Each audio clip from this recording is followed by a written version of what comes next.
Hey everybody, I'm Cheryl Swift, the Duchess of Rock and Roll. I'm here tonight. We're actually at the pageant in Suite 100. Here we are. This is Ron Pope. He's playing tonight next door, which you can't see, but it's right there at Del Mar Hall. Mm-hmm. And I'm so excited to get to see you play live after all these years of music making you've been doing. I'm excited to be here.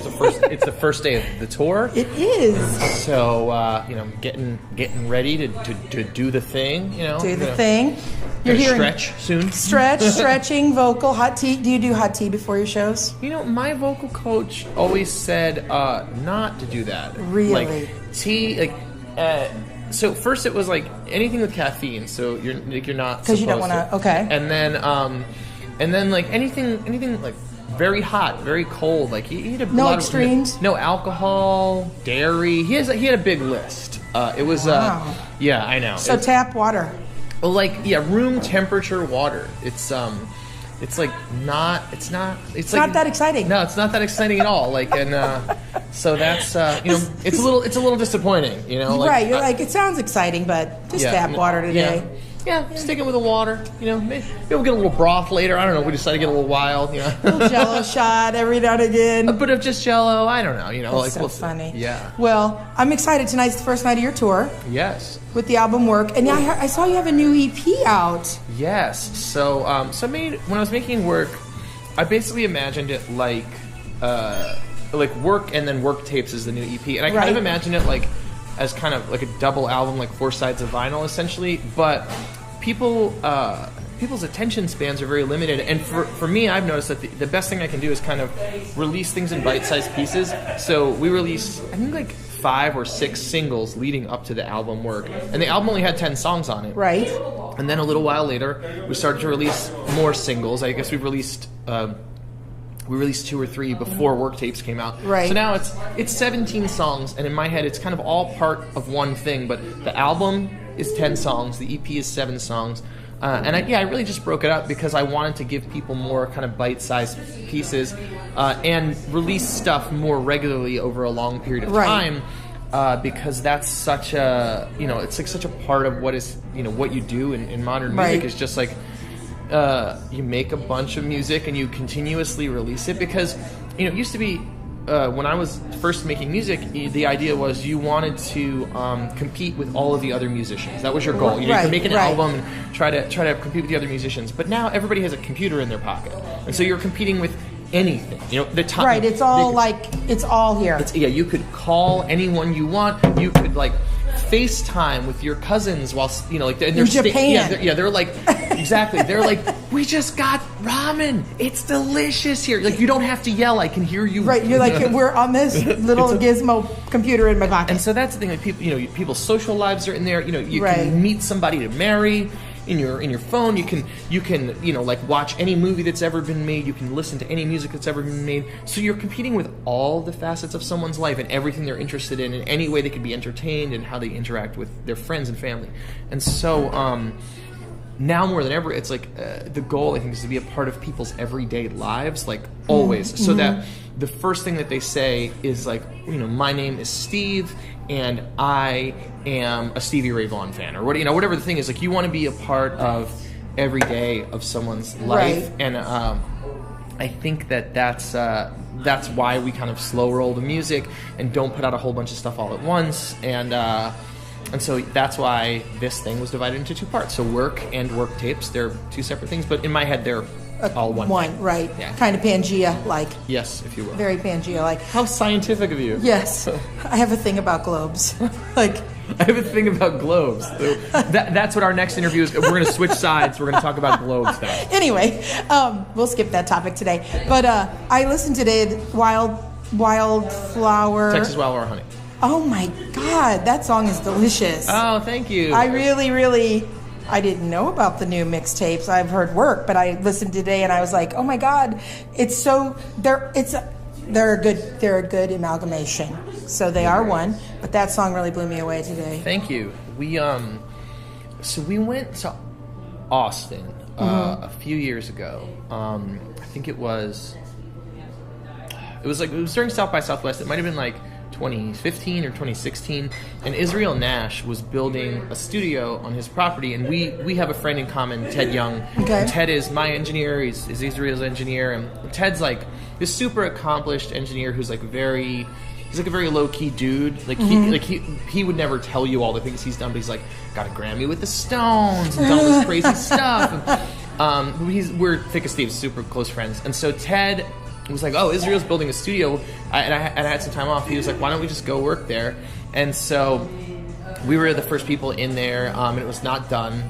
And so we went in, and we were just like kind of doing some demo sessions that had some new tunes, and then some of the stuff that ended up on the record, we got it, and it felt really good. And it was like, I think it's that kind of like, people are just learning the song, and I was like, played them like, an iPhone demo, and then I was like, all right, now let's go play it. And Texas Wildflower Honey was one of those where like, we tried to re-record it later, and it never had the same kind of feel as the first. Yeah, because we had like, once you have time to think about it, I think it's like, it's a little easier to like, you fuck it up, I don't know, like right, it's like, right. You're like, wait, maybe that was the way it was supposed to be recorded. Yeah, like you just start cleaning up the rough edges. And one of the things I loved about making this record is that like we left, it's very human. There's like, we're working a tape, and so it's just like what you hear is like us playing the song. Like that's just me singing that song all the way through. Right. And the bass player and the drummer and like the piano player, a bunch of the guitar part, like a bunch of those things.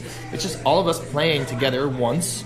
And we play it through, and then that's the song. Right. And so I think that like when you're working in the digital realm, like when you're working digitally, you could record 100 vocal takes, and you can cut it up in little tiny itty bitty pieces, and change pieces of words.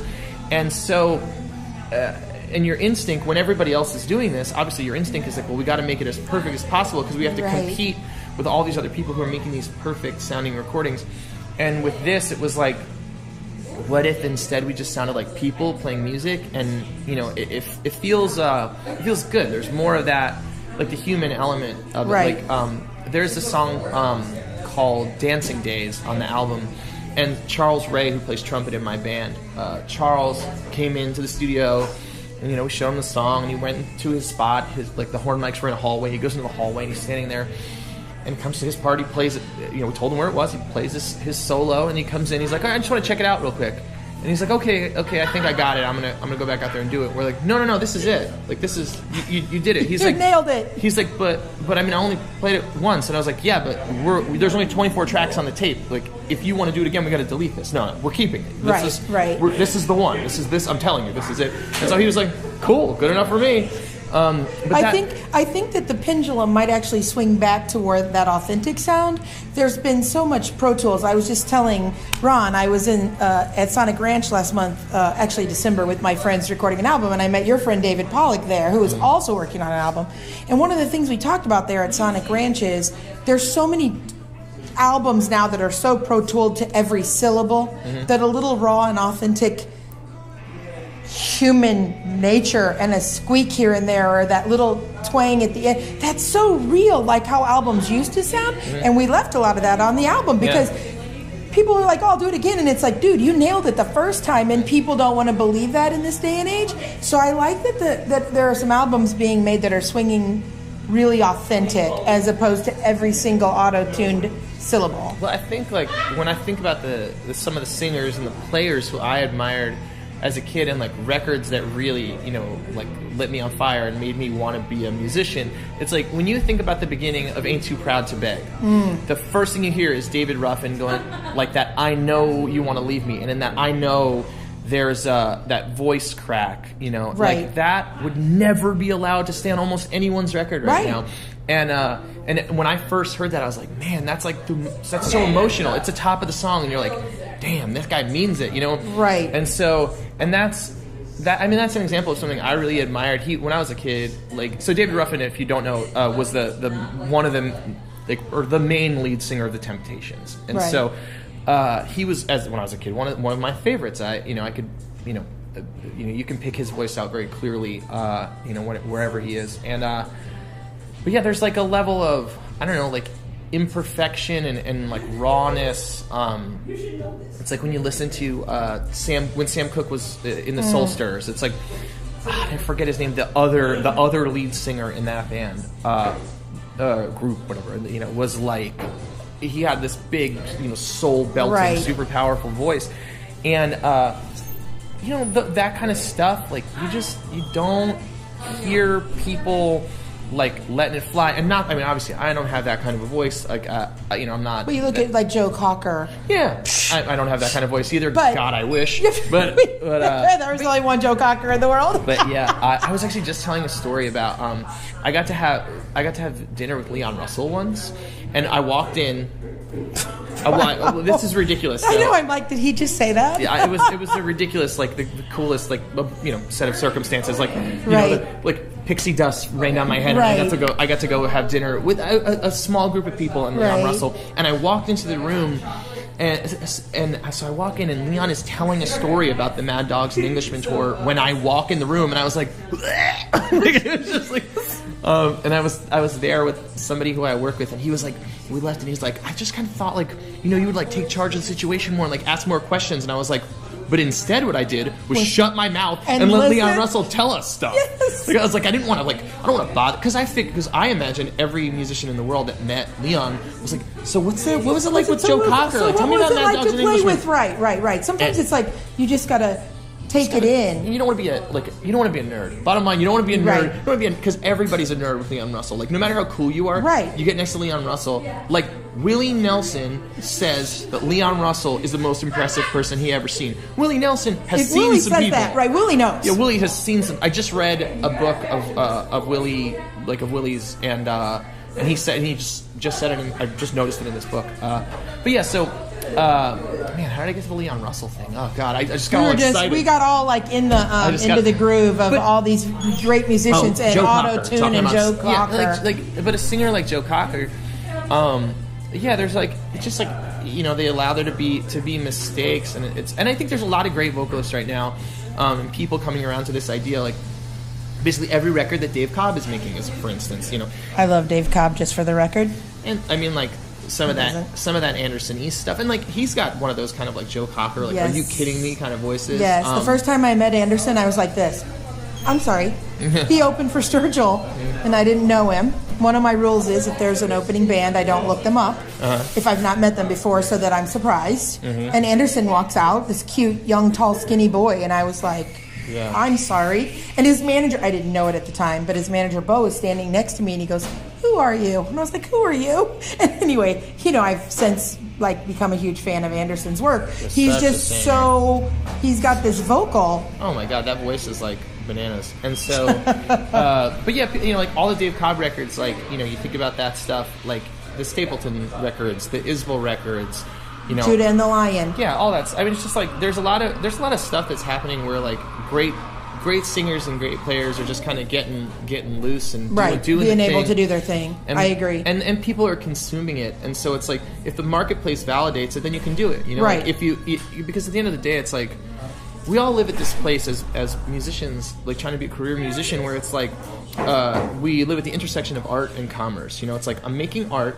because I have to, because it's like what's inside of me and I need to, but also because it's my job to be a musician, I also have to hope that people will consume the art that I'm creating, because otherwise I'm going to have to learn to make lattes. Right, you're going to be a barista. Yeah, because I don't know how to make lattes. So first I would be digging holes while I train to learn to make lattes. Right, exactly. And so that's kind of the biggest thing. I think it's just like, you know, for me, it's like I want to make art because I need to and I love it and I want to put it out there because I want to share it with people.